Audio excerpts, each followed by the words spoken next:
বেসামরিক বিমান চলাচল কর্তৃপক্ষ এবং প্রতিমন্ত্রী মহোদয় আছেন এবং এলজিআরডি প্রতিমন্ত্রীও আছেন আমাদের সাথে, এবং এমপি আছেন, এখানকার যারা লোকাল আছেন ওনারা এসে সরেজমিনে দেখতে এসছেন আমাদের এখানে আন্তর্জাতিক বিমানবন্দর কিভাবে করা যায় সে ব্যাপারে আপনাদেরকে ওনারা বলবেন। কিন্তু আপনারা অনেকক্ষণ আগে এসেছেন, সেজন্য ধৈর্য ধরে অপেক্ষা করেছেন, সেজন্য অনেক ধন্যবাদ জানাচ্ছি। এবং ইনশাল্লাহ আমরা অচিরেই, যেটা আমি আগেও আপনাদেরকে বলেছিলাম আমার পূর্বের এখানে যখন আমি এসেছিলাম, যে আমাদের বগুড়ার স্ট্র্যাটেজিক ইম্পর্টেন্স অনেক বেশি। এখানে আমরা চাই একটা অত্যাধুনিক বিমান ঘাঁটি প্রস্তুত করার জন্য, যেখানে আমাদের অত্যাধুনিক জঙ্গি বিমান আসবে অবশ্যই, এবং এই ব্যাপারেও আমাদের সরকারের অনেক আমাদেরকে সহযোগিতা করছেন। ইনশাল্লাহ আমরা অচিরেই আপনাদেরকে শুভ সংবাদ দিতে পারবো যে আমরা নতুন জঙ্গি বিমান কিনছি, এবং সেই বিমান ইনশাল্লাহ বিমান বাহিনী ঘাঁটি বগুড়াতে আসবে। এটাই হচ্ছে আমার প্রতিজ্ঞা ইনশাল্লাহ। তো আমি এতটুকু বলেই শেষ করছি। এখন আমি মাননীয় মন্ত্রী এবং সাথে আরেকটা জিনিস, খুব ভালো জিনিস, যে আমরা একটা ফ্লাইং একাডেমি করবেন আমাদের বেসামরিক বিমান চলাচল কর্তৃপক্ষ, সেটা আমরা সহযোগিতা করবো বিমান বাহিনী। ধন্যবাদ। আজকে আমরা এখানে এসেছি মাননীয় প্রধানমন্ত্রী জনাব তারেক রহমানের নির্দেশে আজকে আমরা এখানে এসেছি। কিছুদিন আগে এখানে উনি এসেছিলেন, বগুড়াবাসীর কাছে উনি বলে গিয়েছিলেন যে এখানে আন্তর্জাতিক বিমানবন্দর হবে, সেটার লক্ষ্যে আজকে আমাদের এখানে আসা। আসলে আমি মনে করি বগুড়াবাসী অনেক ভাগ্যবান। আমাদের যাত্রাটা কিন্তু আমরা বগুড়া দিয়েই শুরু করেছি। আমরা চাচ্ছি এখানে আন্তর্জাতিক মানের বিমানবন্দর হোক, এবং এই উত্তরাঞ্চলের দিকে কোনো বিমানবন্দর নেই, আন্তর্জাতিক বিমানবন্দর নেই, সেটার জন্য বিশেষ করে বগুড়াটাকে গুরুত্ব দেওয়া হচ্ছে। আমরা পাশাপাশি আন্তর্জাতিক বিমানবন্দরের পাশাপাশি আমরা যেটা এখন পরিকল্পনা নিয়েছি যে আমরা একটা ফ্লাইং একাডেমিটা চালাবো, কারণ আমাদের পাইলটের অনেক দরকার। এই পাইলট আমরা নিজেরাই এখানে বাংলাদেশে ট্রেনিং দিয়ে তাদের প্রশিক্ষণ করে তাদের উপযুক্ত পাইলট বানানোর চেষ্টা, এই পরিকল্পনাটাও আমাদের আছে। আপনারা দোয়া করবেন। আমরা মাননীয় প্রধানমন্ত্রী জনাব তারেক রহমানের নির্দেশে আমরা যে দায়িত্ব পেয়েছি সেটার জন্য আমরা বিশ্বাস এবং আস্থার মাধ্যমে সমাপ্ত করতে পারি, এই দোয়াটা আপনারা করবেন। ধন্যবাদ সকলকে। ধন্যবাদ আপনাদের সকলকে। সঙ্গে আমাদের চিফ অফ এয়ার স্টাফ, আমাদের মাননীয় মন্ত্রী, মাননীয় প্রতিমন্ত্রী এলজিআরডি, যিনি সর্বত সহযোগিতা করলেন আজকের ব্যাপারটায়। আপনারা জানেন যে এখানে আমাদের মাননীয় প্রধানমন্ত্রী প্রতিশ্রুতি দিয়েছেন, এবং বগুড়াবাসীর দাবি অনুযায়ী বৃহত্তর বগুড়াবাসী, সেখানে আপনার বগুড়া, জয়পুরহাট, কুষ্টিয়া এবং অন্যান্য জেলাগুলিও উপকৃত হবে যে এখানে যদি একটা এয়ারপোর্ট করা যায়। সেই এয়ারপোর্টটা আমরা আজকে একটা স্লাইডের মাধ্যমে দেখলাম যে কিভাবে করা যায়। সেটা করলে, ইন্টারন্যাশনাল করলে পরে আমাদের যে কাজগুলি করা লাগবে সেই কাজগুলির জন্য আমাদের এলজিআরডি প্রতিমন্ত্রী মহোদয় এবং আমাদের এখানকার যে লোকাল এমপিরা যারা আছেন তারা আমাদেরকে সহযোগিতা করবেন বলে আশ্বস্ত করেছেন। এই জন্য আমরা নিশ্চয়ই তাদের মুখে শুনবো এগুলি। আমরা চাই যে খুবই তাড়াতাড়ি এই কাজটি শুরু করার জন্য।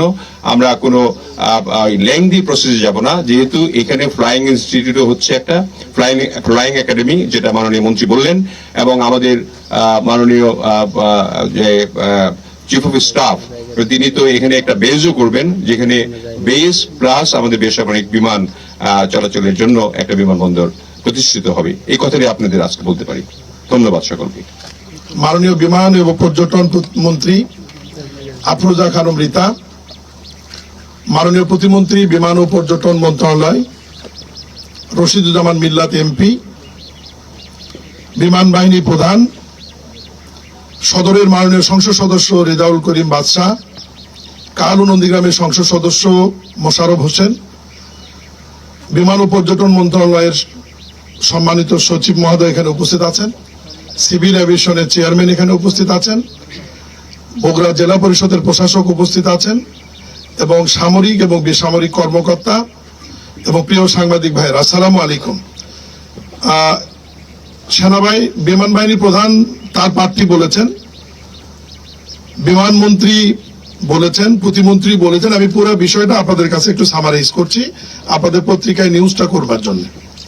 আপনারা জানেন বগুড়া সন্তান মাননীয় প্রধানমন্ত্রী জনাব তারেক রহমান কিছুদিন আগে বগুড়া আলতাফুন্নেসা খেলার মাঠে আনুষ্ঠানিকভাবে লক্ষাধিক মানুষের জনসভায় ঘোষণা দিয়েছেন যে বগুড়া বিমানবন্দরটি আন্তর্জাতিক কার্গো ফ্যাসিলিটি সহ খুব দ্রুত সময়ের মধ্যে চালু করা হবে। এই ঘোষণার প্রেক্ষিতে বিমান এবং পর্যটন মন্ত্রণালয়ে মাননীয় প্রধানমন্ত্রীর কার্যালয় থেকে একটি অনুশাসন জারি করা হলে মাননীয় বিমান ও পর্যটন মন্ত্রণালয় এই বিষয়টি নিয়ে কাজ শুরু করেন। এখানে কিন্তু একটি বড় ধরনের প্যাকেজ খবর এই অঞ্চলের মানুষের জন্য আছে।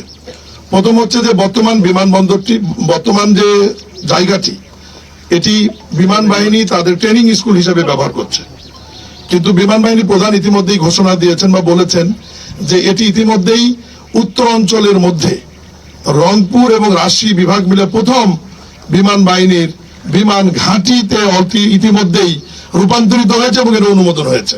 এটা এই অঞ্চলের মানুষের জন্য একটি সুখবর। দ্বিতীয় হচ্ছে এই আন্তর্জাতিক বিমানবন্দরে পাইলটদের জন্য একটি ট্রেনিং সেন্টার হবে, যেটি বিমান বাহিনী পরিচালনা করবে, তাদের অফিসারদের ট্রেনিং হবে এবং বেসরকারি মানুষের বাচ্চাদেরও, ছেলে এবং মেয়েরাও যারা শিক্ষিত, তারাও এখানে পাইলট হিসেবে প্রশিক্ষণ নিয়ে পাইলট হয়ে বিভিন্ন বেসরকারি বিমানে বা বাংলাদেশ বিমানে তারা চাকরি করতে পারবে। তৃতীয় হচ্ছে এই আন্তর্জাতিক বিমানবন্দরটি করবার জন্য আমাদের যে ফ্যাসিলিটি লাগবে সেটা হচ্ছে 10,500 ফিট যে রানওয়ে লাগবে। এটার ব্যাপারে আজকে সিদ্ধান্ত হয়েছে। এই ব্যাপারে আমরা ফিজিবিলিটি স্টাডি করে এটা আমরা প্রস্তুত করব এবং আন্তর্জাতিক বিমান এখানে ওঠানামা করবে, অভ্যন্তরীণ বিমান ওঠানামা করবে এবং কার্গো বিমান ওঠানামা করবে। এই অঞ্চলের মানুষের উৎপাদিত কৃষি পণ্য সহ আমাদের বগুড়া যে লাইটিং ইঞ্জিনিয়ারিং আছে এবং ভারী শিল্প আছে, এই সমস্ত শিল্প যেগুলো মায়ানমার সহ মালয়েশিয়া, দুবাই বিভিন্ন জায়গায় রপ্তানি হচ্ছে, সেগুলো সরাসরি এই বিমানবন্দর থেকে আপনার কার্গো ফ্যাসিলিটির মাধ্যমে, কার্গো বিমানের মাধ্যমে আমরা রপ্তানি করতে পারবো। সব মিলিয়ে আমাদের সবজিও যাবে এখান থেকে। সব মিলিয়ে আমাদের যে বিষয়গুলি আমি আরেকবার বলি, এটা অলরেডি বাংলাদেশ বিমান বাহিনীর উত্তর অঞ্চলের জন্য প্রথম ঘাঁটি হিসেবে এটা রূপান্তরিত হলো। এটি আন্তর্জাতিক মানের বিমানবন্দর হচ্ছে, যেখানে কার্গো ফ্যাসিলিটি থাকবে এবং রানওয়ে 10,500 ফিট হচ্ছে এবং আধুনিক একটু আপনার এয়ারপোর্টের যে ফ্যাসিলিটি লাগে আন্তর্জাতিক মানের সেটা হবে এবং পাইলটদের একটি ট্রেনিং হবে, যে ট্রেনিং এ বিমান বাহিনীর পাইলটরা ট্রেনিং নেবে এবং বেসরকারি পাইলটও এখান থেকে তৈরি হবে। তো সব মিলিয়ে অঞ্চলের মানুষের জন্য একটি সুখবর। আমি শুধু আপনাদের মাধ্যমে এই অঞ্চলের মানুষকে অনুরোধ করব, আপনাদের ঘর বাড়ি আশেপাশে যেটা যেরকমই আছে, নতুন করে সুবিধা নেওয়ার জন্য আর নতুন করে কিছু তৈরি করবেন না, কারণ অধিগ্রহণ যেটা হবে এটা খুব সুবিধাজনক অধিগ্রহণ। বাংলাদেশ সরকারের ঘোষণা আছে যে যার যেটা মূল্য সেটা 3 ডবল তারা পান, ফলে এটি খুব লাভজনক।